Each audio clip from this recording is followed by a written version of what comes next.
Ciao amici e amiche del segno della bilancia, benvenuti, io sono Angela e questo è Exotericord. È così che mi trovate sui social. Questo è l'oroscopo settimanale dal 13 al 19 aprile. Prima di iniziare vi ricordo che è una stesa generica, prendete solo ciò che vi risuona e potete integrarla col vostro ascendente per avere più informazioni. In descrizione trovate le recensioni dei mazzi usati, i link per acquistarli e i link alle playlist per conoscere il significato delle carte della Sibilla Lenormand e della Sibilla italiana. Vi invito a iscrivervi e abbonarvi al mio canale per sostenere il mio lavoro. Vi ringrazio moltissimo se lo farete o lo avete già fatto. E adesso andiamo a vedere le energie principali, segni zodiacali da attenzionare, poi vedremo l'amore, il lavoro e le finanze. Allora, come prima indicazione troviamo la carta dell'ancora. Per certi aspetti è abbastanza positiva perché spesso indica un raggiungimento, un riscontro positivo, un nuovo equilibrio, maggior sicurezza, anche speranza di miglioramento, e quindi dipende effettivamente da quello che state vivendo, e cioè con la carta della bara abbiamo qualche informazione in più, nel senso che abbiamo possibilità di trovare un punto di ancoraggio, un punto anche magari di riferimento per fare un bilancio di quello che state vivendo e quindi di ripartire, ma ripartire però in una fase di trasformazione, quindi magari prima di procedere con un vero e proprio inizio avete bisogno di fare un po' di pulizia, appunto proprio attraverso un profondo cambiamento, una trasformazione.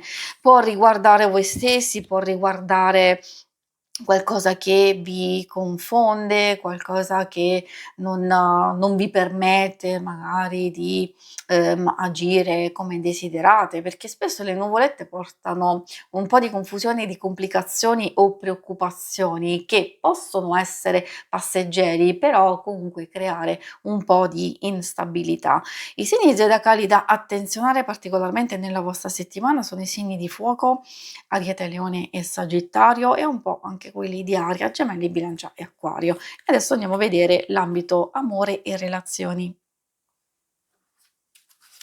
Vediamo le nostre carte dell'amore cosa vogliono dirci. Amore, coppia, single, relazioni, quelle più importanti, di amicizia e famiglia. Quindi consiglio sempre di ascoltare e di adattare le varie indicazioni a quello che state vivendo. Troviamo la ninfea.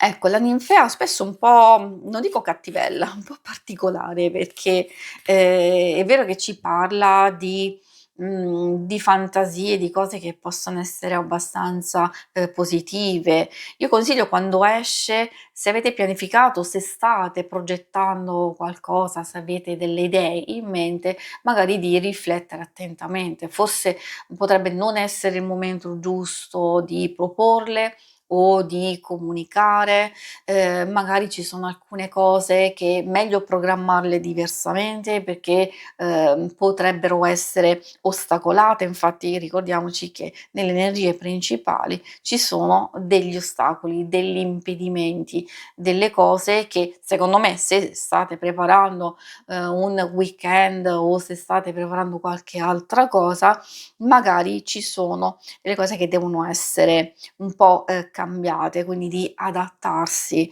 ad alcune circostanze che potrebbero essere sfavorevoli. Dipende, secondo me quando salta fuori proprio la carta della bara vuol dire che c'è bisogno di una trasformazione, c'è bisogno di un cambiamento, quindi alcune cose non entrano mai nella nostra vita ad essere totalmente negative, anzi è proprio lì che dobbiamo magari scoprire e andare più a fondo di alcune cose.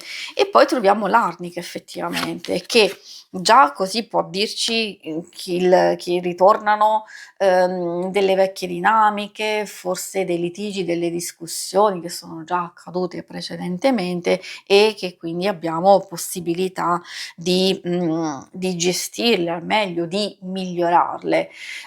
Infatti il gelsomino ci parla proprio di nuova conquista.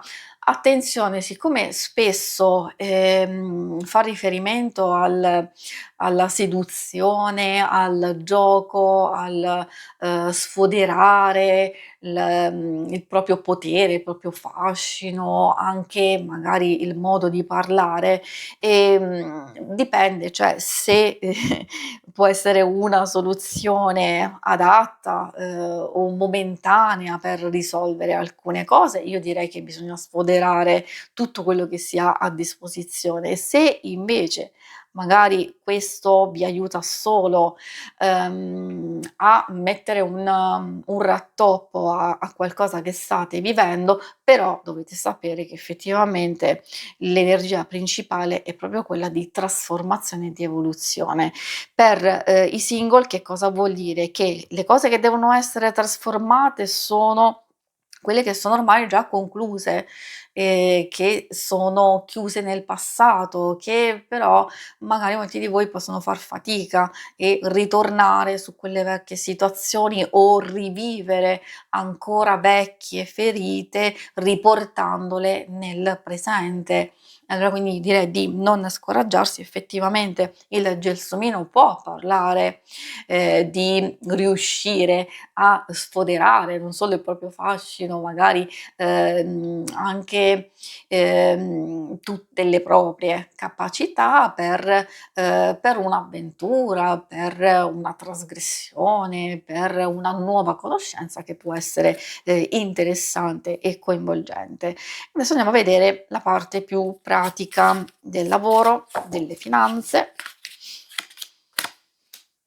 Anche qui troviamo una carta, infatti c'è la bara, si vede che è un'energia molto forte e, ci fa capire che, alcune cose che devono essere trasformate riguardano tantissimo le cose più pratiche e del lavoro, magari anche delle finanze stesse.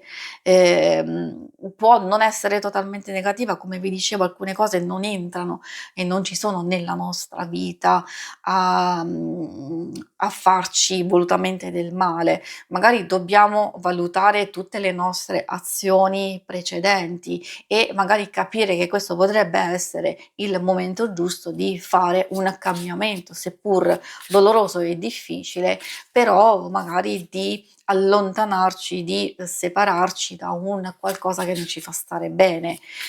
Quindi se magari siamo costretti a rimanere in un certo ambiente, a portare avanti un certo tipo di lavoro che non ci fa stare bene, magari di affrontarlo in modo diverso, in modo tale che noi non stiamo male per atteggiamenti, per, cose spiacevoli di vario genere. E altrimenti, secondo me, sono molto più favoriti in questo momento le nuove idee, sono favorite le nuove idee, il voler cambiare radicalmente la propria vita, però ovviamente ognuno farà le proprie considerazioni, quindi di mettersi, in moto, alla ricerca, facendo il punto. Prima di tutto facendo il punto, come abbiamo visto con l'ancora, di tutto quello che avete a disposizione, di tutto quello che, potete fare e quindi cercare di promuovere, portare avanti dei buoni propositi. È vero che queste possono anche portare delle nuove indicazioni che possono essere interessanti, magari delle, offerte, delle, nuove intuizioni, idee e questo essere utile soprattutto a chi il profondo cambiamento già lo sta facendo perché è alla ricerca del lavoro e allora qui si vedono delle dinamiche che lasciano il passato alle spalle, magari ci sono ancora un po' di nuvolette, quindi una fase di incertezza, però effettivamente vedrete, subito dei risultati positivi. Si conclude qui la lettura, vi ringrazio per avermi seguita. Se volete in alto a destra trovate il logo per iscrivervi al canale, mentre in basso trovate le schermate per vedere il vostro scopo mensile e lunare quindicinale. Alla prossima, vi auguro una buona settimana. Ciao!